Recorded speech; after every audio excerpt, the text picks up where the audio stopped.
তাদের কাছে এই পৃথিবীতে আলেমদের কথার যে মূল্য আছে, পৃথিবীর কোন রাষ্ট্রপ্রধানের কথার সেই মূল্য তাদের কাছে নাই। ডোনাল্ড ট্রাম্পকে গণার টাইম তাদের নাই। সত্যিকার অর্থেই ডোনাল্ড ট্রাম্প যে এখন দেখতেছেন যে আগ্রম বাগ্রম করতেছে, পত্রিকায় আসে যে বাগরাম ঘাঁটি দখল করবে, এই করবে সেই করবে, হুমকি টুমকি দিতেছে, ওখানে তারা এখনো পর্যন্ত এটা নিয়ে আলোচনা করার টাইম পায় নাই।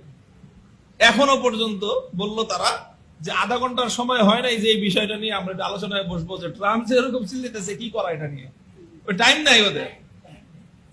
কিন্তু দুনিয়ার আলেম সমাজ যদি তাদেরকে একটা কথা বলে, তাহলে সেই আলেম সমাজের কথা রাষ্ট্রপ্রধানের সর্বোচ্চ পর্যায় থেকে সর্বনিম্ন পর্যায় পর্যন্ত প্রত্যেকটা মানুষ সেই কথা শুনে, প্রত্যেকটা দায়িত্বশীল রাষ্ট্রীয় পর্যায়ের সবাই সেই কথা শুনে।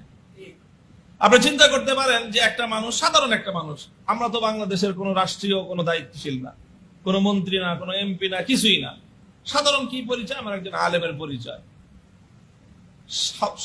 6 দিনের মধ্যে পররাষ্ট্রমন্ত্রী থেকে নিয়ে শুরু করে 7 জন মন্ত্রী, প্রধান বিচারপতি সহ আমাদের সাথে বৈঠক করেছে। আপনি জানতো বাংলাদেশের একটা মন্ত্রী আরেকটা যে কোনো দেশে পাঠান, যে একজন বাংলাদেশের একজন অতিথি 6 দিনের মধ্যে প্রধান পররাষ্ট্রমন্ত্রী, প্রধান বিচারপতি সহ 7 জন মন্ত্রীর সাথে 6 দিনে বৈঠক করবে, এমন পৃথিবীর কোন দেশ আছে কিনা? কেন করে তারা এটা? কারণ তারা সারা দুনিয়ার আলেম সমাজকে চায় যে তোমরা কোরআন হাদিসের বিষয় দিক দৃষ্টিতে আমাদেরকে পরামর্শ দাও, আমাদেরকে দুনিয়ার কোরআন হাদিসের দৃষ্টিতে যে কোনো কথা আমরা শুনতে প্রস্তুত আছি। এই কথার জন্য তারা আমাদেরকে সময় দিয়েছে।